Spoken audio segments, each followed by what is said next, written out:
Hello, lovely people. Good morning, good afternoon, good evening, depending on where you are watching us from. We are back again with our health conversations, and today we will be looking at diets, that is, a healthy diet, weight management, and food myths. I am Mariam Irama Williams. I'm your host for the health conversation today.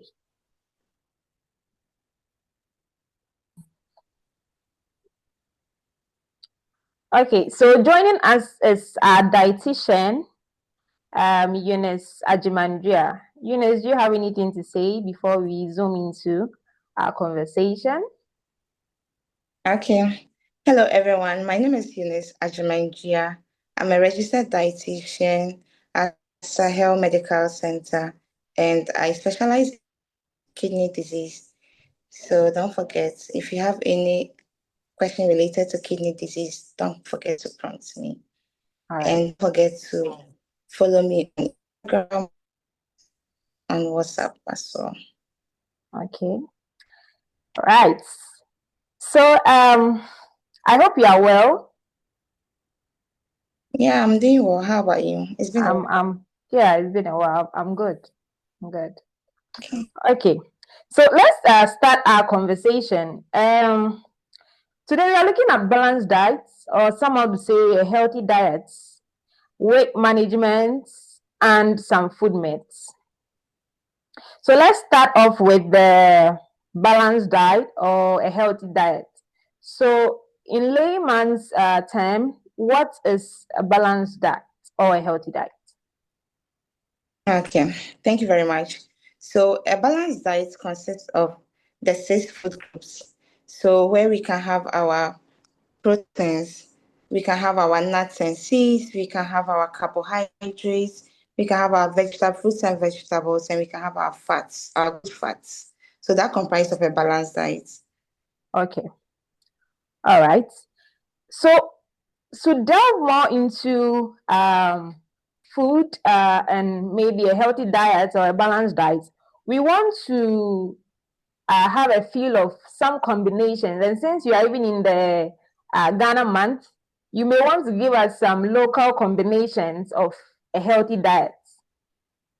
Okay, so let's start from our breakfast. So in a Ghanaian home, a typical breakfast can be our oats. So we can have our oats, which comprises of our carbohydrates and fiber. Then we can have our eggs aside, which gives us protein. Then we can add some vegetables to our eggs when we are frying it, like our onions and tomatoes, which adds fiber. Then we can add our milk to it, which will give us another extra protein and also calcium, some kind of nutrients as well. Yeah, so that's the typical breakfast. Then we come to our lunch. Most people focus on the lunch, where a typical Ghanaian can have apem, it can be yam, it can be apem, any form of auntie. Then we add our either contumely. So with balanced diet, we need more of the fiber, so more stew, more or more garden. Then we have fish. It can be a salmon, it can be eggs.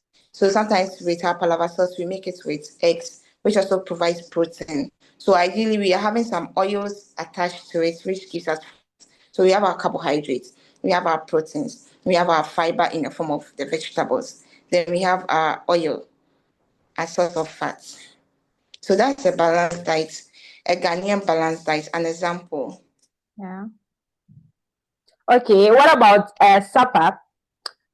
If you So have supper, as we are having a balanced diet, we keep it in mind to it's balanced diet makes the food healthy. So an ideal supper is we are looking for a less fat, which takes a long period to digest. So we can go for a soup, a light soup or a vegetable soup, where we can add rice, a small scoop of rice, and plenty soup. Then we can have our fish. So or lean meat. It can be fish, so that in the evening we don't overwhelm ourselves with a lot of calories and a lot of fats, which takes a prolonged period to digest.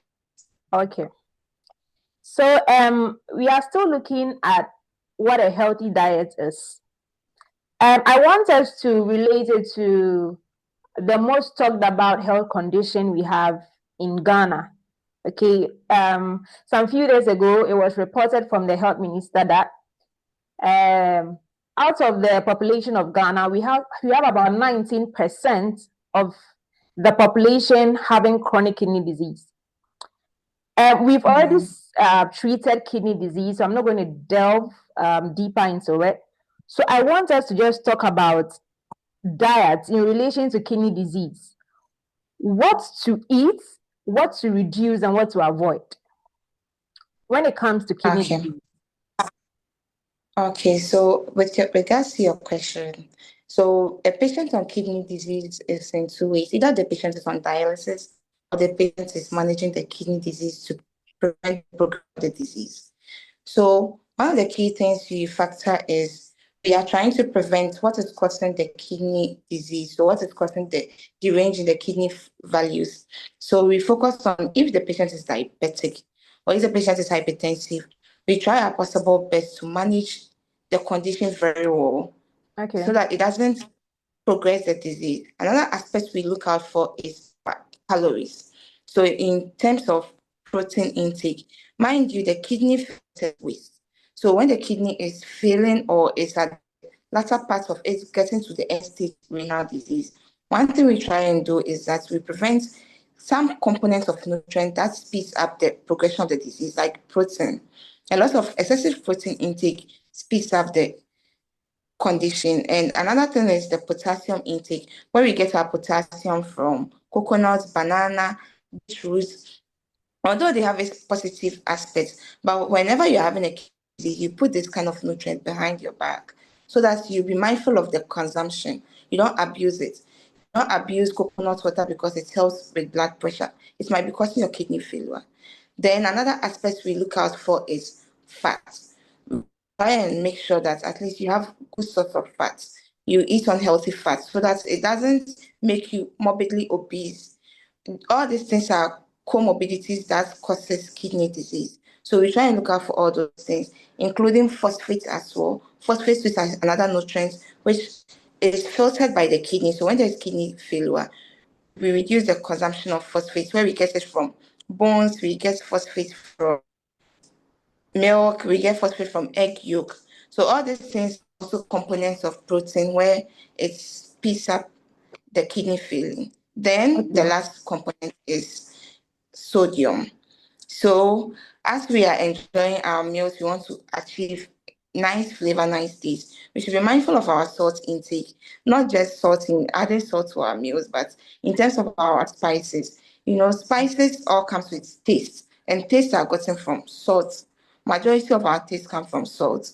So it's not about you adding tablespoon of salt to your meal or a teaspoon of salt. It's about the spices, the additives we add to our meals to make it nice. They are all invisible sodium we add. So whenever we are having kidney disease, we think about our potassium, our protein, our sodium, then our phosphate. Then we cap it with fluid intake. Enough water helps with preventing kidney disease. To prevent kidney stones, which is another also secondary thing leading to kidney failure. So we take a lot of water. For men, we are supposed to take about 3 liters. For women, we can take about 2.5 liters of fluid. When you're on dialysis, recommendation is different, which will be given to you by your healthcare providers. Thank you. All right. Thank you so much. We are learning a lot, actually. All right, so we are going to move on to weight management. When it comes to weight management, I think it primarily affects ladies. We are more particular about losing weight or maintaining a healthy weight. Okay, so we are going to link that to diet. Then we also zoom into the kidney disease in relation to some of the habits that people engage in to lose weight. Okay, so when we are losing weight or when we want to manage our weight, what are some of the changes we have to make to our diets? Okay, so it's two ways. It's either you are excessively eating or hormonal. So especially when you mentioned women, some women are going through hormonal imbalances, which is giving them more estrogen, making them gain excessive weight out of control. But when we come to our diet, so for instance, in our local environment, in our homes, we have the perception that when people gain weight, they look beautiful, they look Mhm. nicer than. So it's I think we feed on it and it influences us when we have to do something about our weight because we get that praises of gaining weight and you looking better, Yeah. but it leads us to other adverse consequences. So one thing we should be mindful about weight management is one is calories.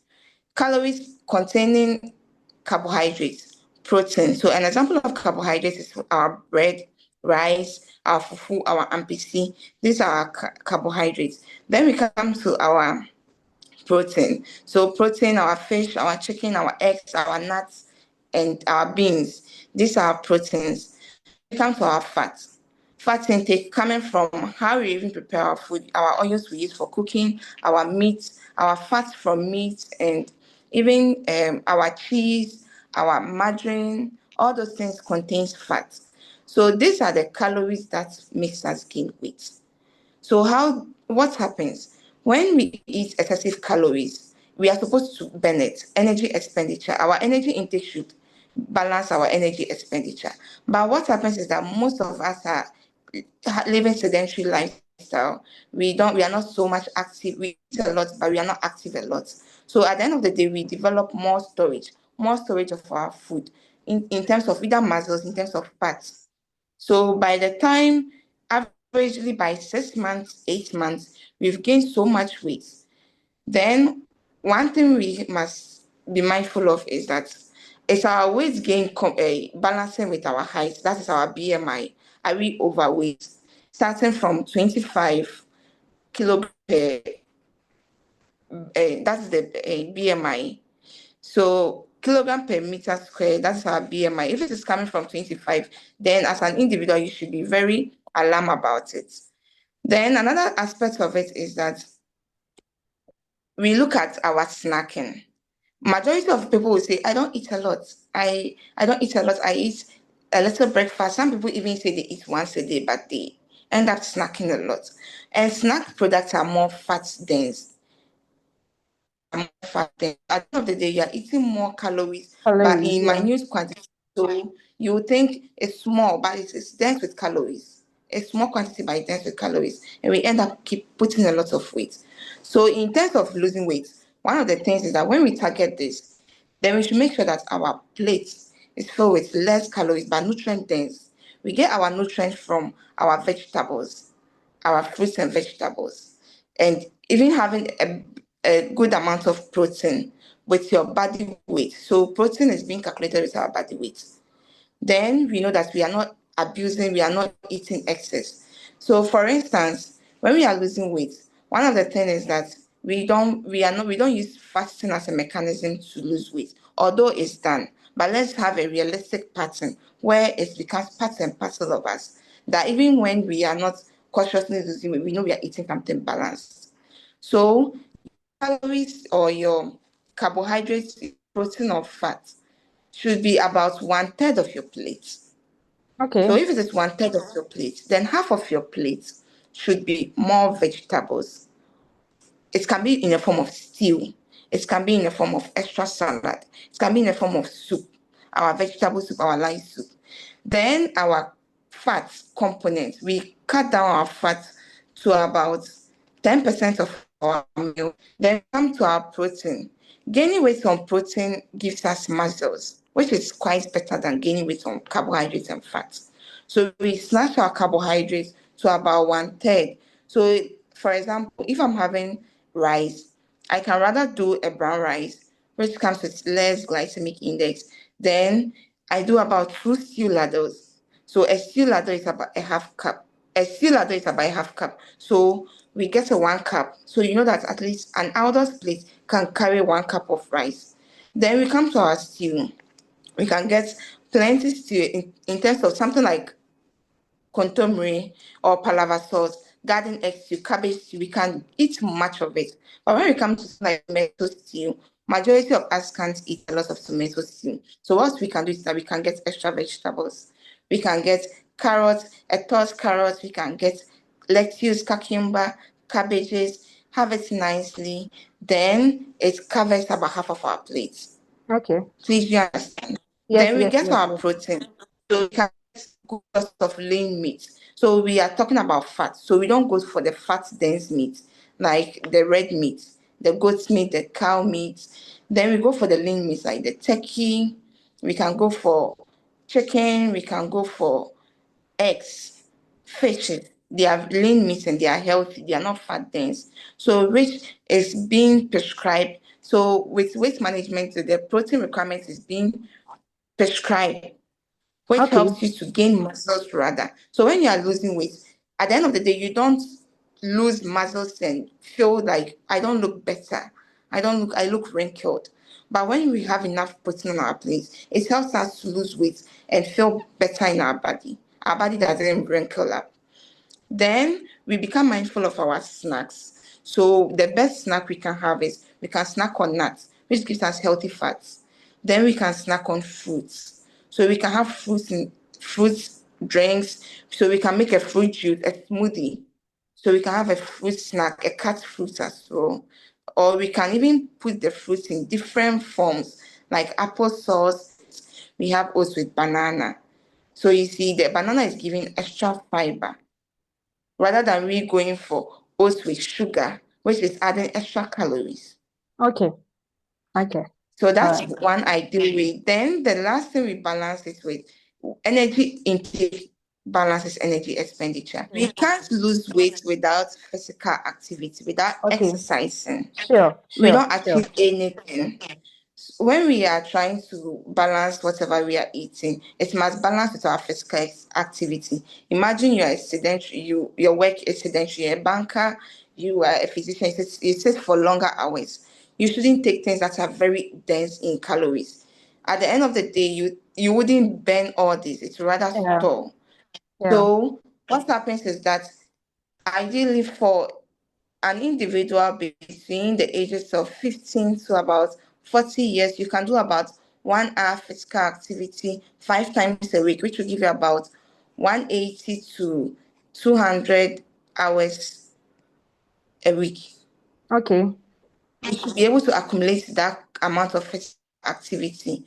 It shouldn't just be a suitable time because some people get bored with when they set aside a specific time to go and exercise, they get overwhelmed with work, they come and they say that they can't do it.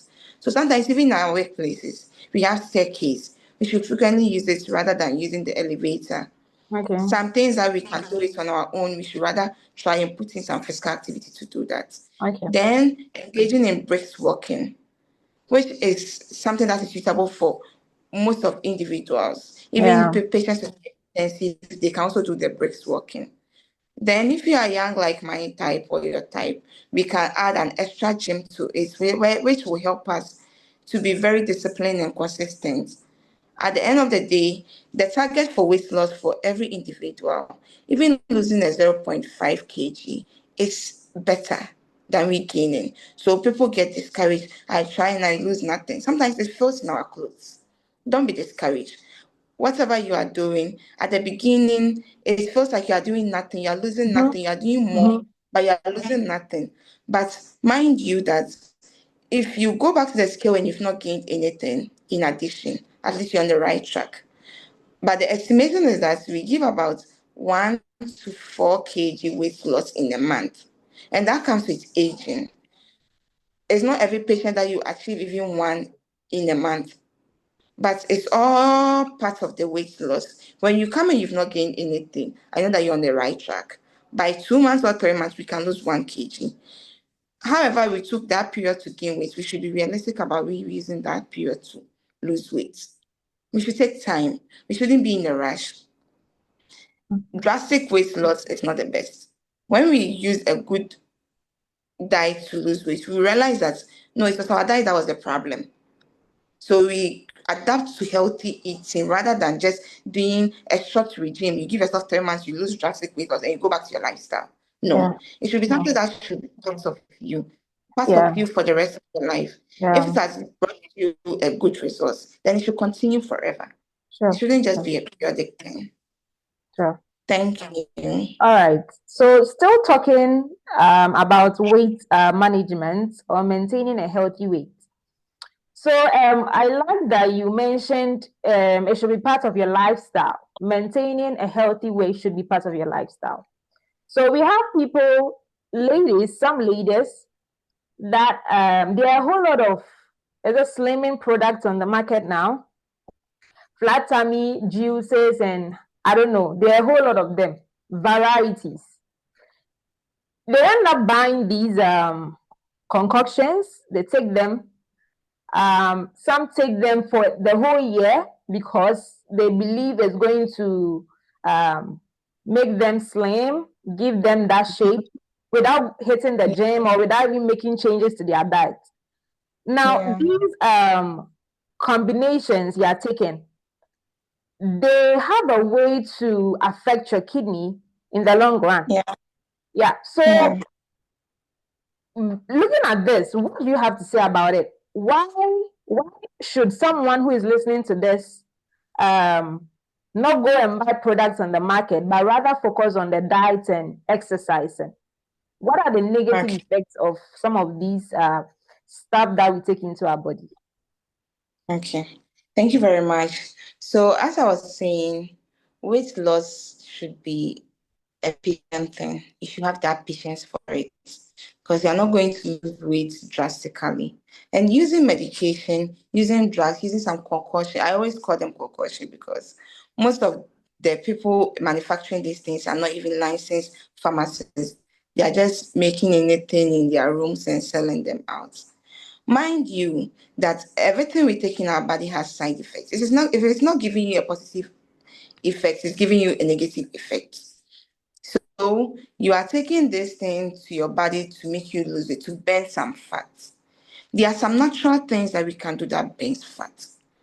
But you taking these things, you think about the toxicity of it, because whatever we are taking, as we even take our proteins, it brings protein waste that passes through our urine. Everything comes with waste, and your waste can be toxic to your body, and that progresses kidney disease. Because what are you doing? You are giving the kidney more pressure to filter waste. You are giving the kidney more toxins, but the kidney doesn't need that kind of excessive load on itself, because it's rather cleansing your body from blood circulation, helping to improve your blood pressure, and you adding all these kind of waste products to it. I don't call them as medications or supplements as they call it. They are concoctions. They are giving so much.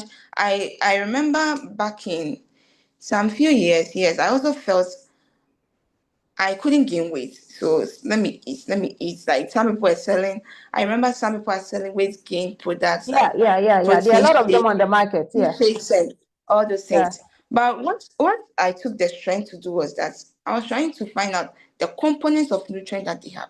And they don't have even nutrients labeling. They just tell you it's maybe oats and milk. But no, if it is oats and milk, I can prepare that in my kitchen. Why should I take the money to go and buy something that you've packaged? If it is oats and milk, can't I prepare the same thing? But you realize that they don't even put the nutrient composition there. They're hiding stuff behind it, giving you things that will flush your body quickly, which is not the ideal thing. We have so many antioxidant components in our meals that helps us to burn fat. In ideal, we have something like cloves, something like chia seeds, something like lime, adding some lime to warm water in intermittently in your meals. Those things helps, at least it helps to speed it up. But we know that those things are something that we can't do it every time. That's why we do well with our balanced diet. By you taking this concoction, you are not sick, so why are you taking medication? If it is nutrition supplement, that is fine. But taking concoction to make yourself feel, to gain weight, to lose weight drastically, there are professionals who have been trained to help you to lose weight. Don't feel shy. No matter the weight you have, there are so many ways of bringing it down. Only if you are prepared to go into a realistic pattern. We have to be realistic. So far as you took so many years to gain that weight, give yourself time. I mean, 2 years. Give yourself that duration to lose a healthy weight so that by the end you are done, you don't go back and it's not that you can lose weight drastically and you wrinkle up. It's even Yeah. just on your face, Yeah. just on your muscles, even your thigh, Yeah. your Some arms, they have lose saggy skins. Yeah. Yeah. target skin. That is Yeah. not the best. If you use the ideal way to lose weight, you rather get formed up.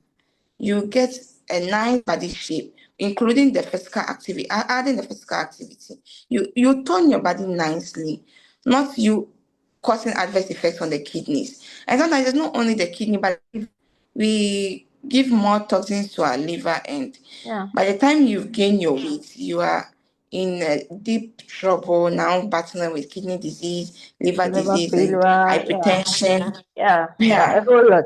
that's one thing I've realized. Most people are trying to feel like I have to gain weight, especially when you're in college like this. To gain weight, you want to see the transition in our uni life. But while you are aggressive for weight gain, you come back to losing weight. You come back to wasting money and wasting thinking about it to lose weight. So please, whatever physician, see your physician about it and let's know. Let's use the parameters. Let's use your anthropometric measurements, your weight, your height. Let's consider your muscle mass, your body fat. Let's do all those things to give you the best advice Yeah. rather than just doing things on your own.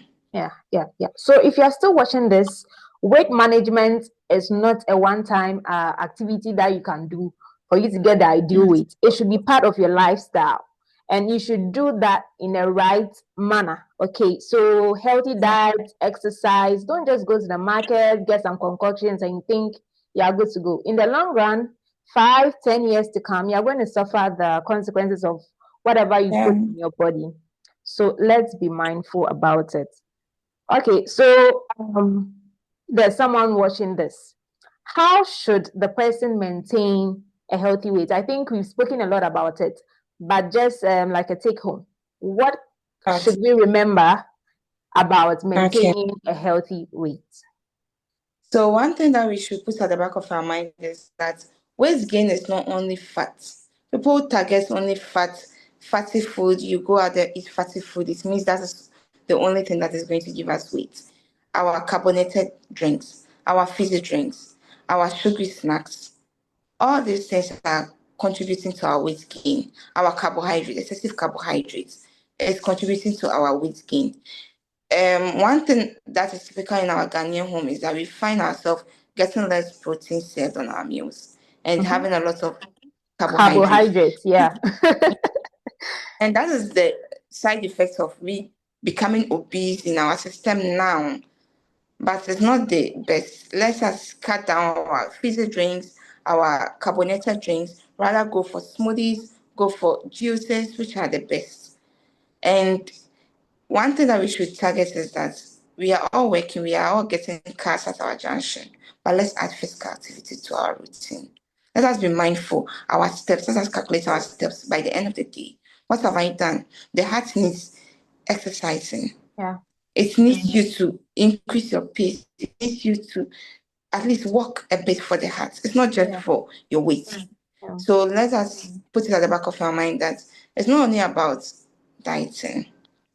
It's not only about dieting, it's about the health implications. That's because your youth is what you would determine your future. Yeah. Whatever you are doing today, 5 years, 10 years to come, the results you are getting is what you need today. So we should be mindful of it.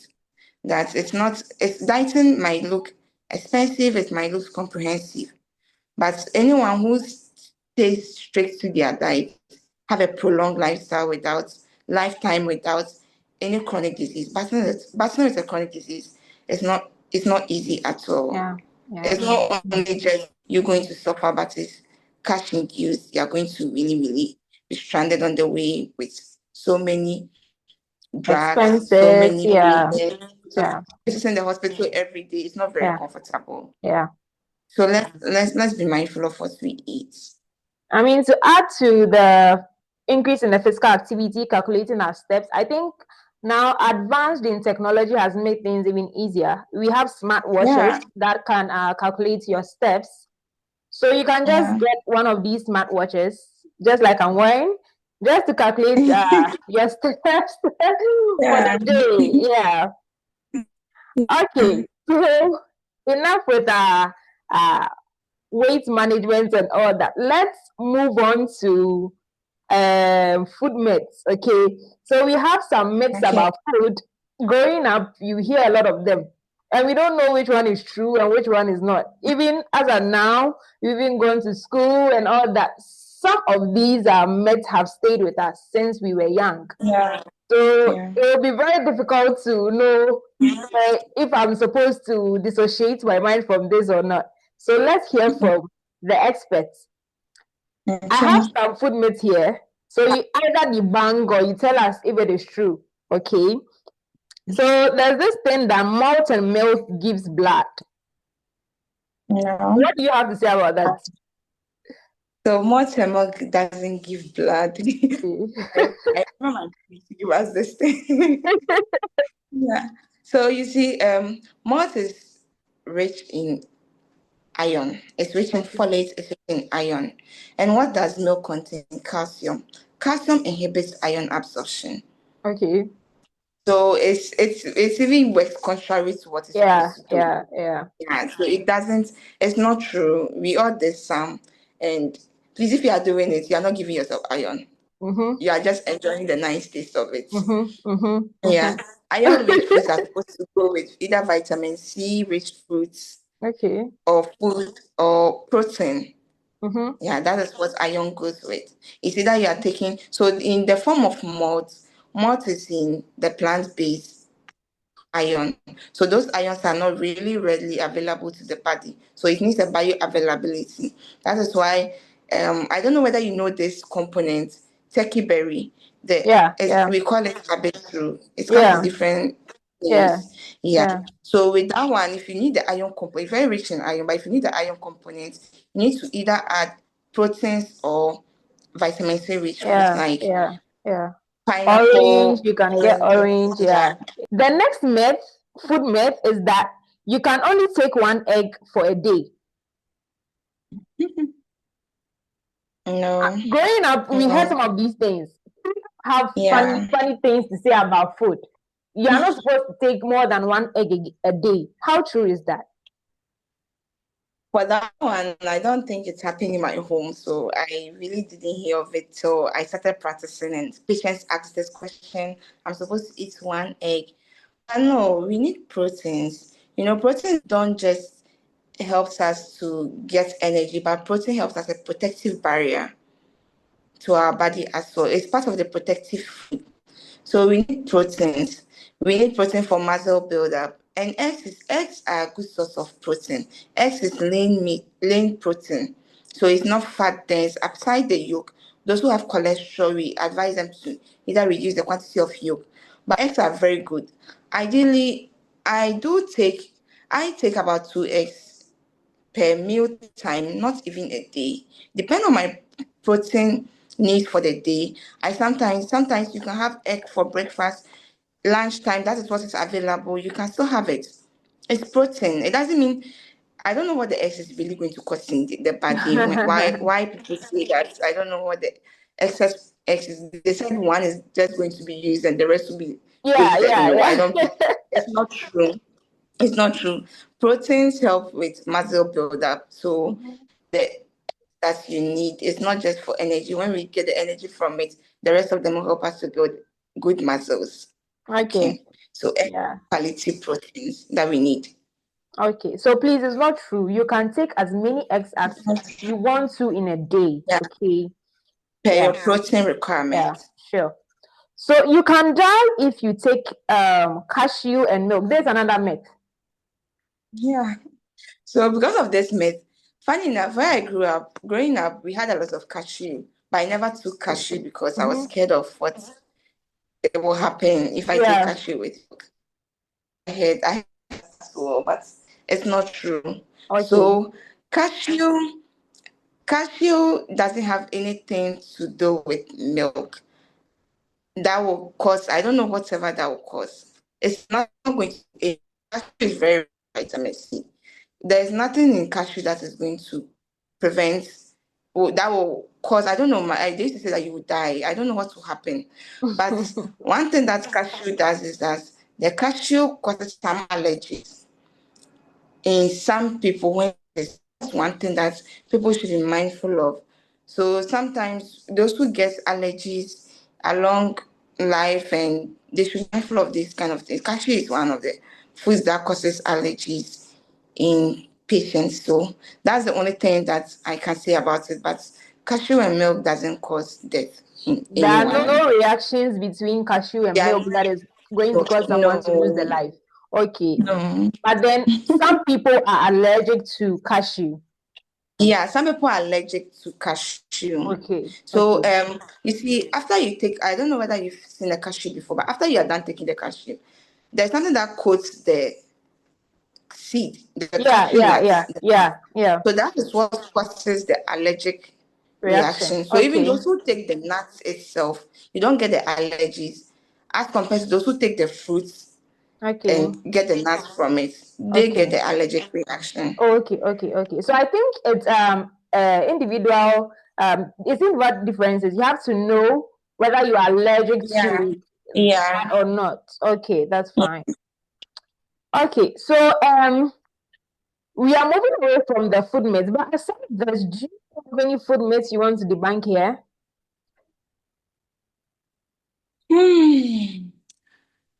Food Maybe with your myth. encounter with patients, Okay, there are so one of the certain. food myth that I get a lot, especially from the older folks, is blood group diet.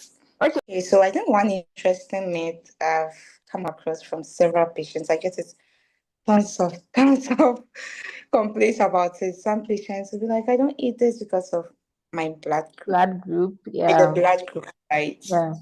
With the blood group diet, the research never concluded to say that this specific blood group is supposed to eat this kind of food or they should avoid it. Some say I'm O and I don't eat corn. I don't eat corn food. But mind you that, let's say, one example is one of the blood groups will say that, okay, those who are found in the Mediterranean side, they shouldn't eat, let's say, corn because they are blood Mm-hmm. group A. But in Mm-hmm. that same zone, you find all the blood groups there. You find the Yeah, O, you find the you find the A, you find the AB yeah, there. yeah. So, and they grew up, when you go through their history, they have all these blood groups dominating over there. So why do you just say that this specific food, you can't eat it? What happens is that some of us react to certain foods because of maybe our GCPD, which makes us reactive to some meals. I know patients on GCPD, they do not like, they do not eat. Some react to beans. Some even react to garden eggs. Some have each and every allergic component in food that they react to. But you can't say that, or you can't eat, all blood group O can't eat corn, which is not proven. It wasn't proven. So anyone out there, if you are reacting to a specific kind of food, it might be you've developed allergies to it. It happens. Allergies is, we acquire allergies as we grow. Yeah, Sometimes our yeah. body gets used to some things that Certain we foods. get allergy. Yeah, certain foods. We get intolerance to some meals as we grow. Our body changes, but it doesn't mean it's linked to your blood group. So don't. Yeah. Some are avoiding meat. Some are avoiding some kind of meals just because of their blood group. It's not proven. Blood group diet. They didn't finish the research, so, and I'm not the one going to finish that research for you. Yeah, so and these people are being deprived on these essential nutrients because of Yes. what's out there, that this specific blood group, so I'm not supposed to eat this. Myself, I'm Yes. old and I don't have any problem with eating corn. So I have issues eating corn because mhm, I develop intolerances to it. My throat mhm, itches when I eat corn, but mhm. it doesn't mean, even if I get allergic reactions, it doesn't mean I should go around preaching that everyone who is old shouldn't eat corn, because I'm also Yeah, old yeah, and I'm the only one old that is experiencing that allergic yeah, reaction. yeah, So we are all having different body system, and yeah. I think most people are getting malnourished, especially the elderly folk. because of some of the Because of these information they myths. get Yeah. internet. Yeah. Yeah. So whatever that information you've gotten about your blood group, and your blood group is supposed to help you in other aspects of your life, not in terms of you not eating some foods. Okay. Maybe this is PD, you should be mindful when you are having intolerances like those who are lactose intolerant. Yeah. You should be mindful of whatever you eat, but it's not linked to your blood group. So Okay. let us keep this at the back of our mind. All right, thank you. We are wrapping up, so we are going to conclude with this. What are we supposed to take home with all that we've heard today? A take-home message for us. What should we engage ourselves in terms of a healthy eating habits? Okay. So for a take home, I'll conclude on me saying that one, a balanced diet is not dense with energy. It's not dense with rice, a lot of rice on your plate. A balanced diet is dense with nutrients. So more of your fiber. If it is rice, you can go for the brown rice, the basmati. More fiber, more vegetables, more stew, more soup, less carb, less fat. We should cut down our fizzy drink, carbonated drinks. I know you can buy it, it's affordable, but it's not the best. Let us buy our fruits. Let our fruits be our snack options. Then we should be mindful of what we take in, the toxicity, our kidneys. Yeah. We don't want to grow up in our early 40s battling with kidney disease. It's expensive to manage this disease. Yeah, very. Then physically active, although both can be affordable, Yango can be affordable to some people. We get short here and there. Let us add the extra miles that we can walk, some distance that we can walk. We can use that as a form of exercise rather than taking a car. Then we can also get a separate time to engage in a physical activity by hitting the or joining a team to go for a walk. Like those who go for a walk at every, we can add that. Did you Those who say, play yeah. soccer, yeah. Those who can play soccer too, they can play soccer when it's weekend or golf, any kind of activity you can gain. You can get engaged in. It can be bicycle riding, it can be swimming. All these are form of physical activity that we can engage, something extra, so that we keep our body in check. Because obesity is kind of the root of all morbidity. Yeah. Thank you very much. Thank you too. Thank you so much for taking time off your schedule to talk with us concerning this. I am Marame Rama Williams, and see you in our next video. Bye bye for now. Thanks. Bye. Bye.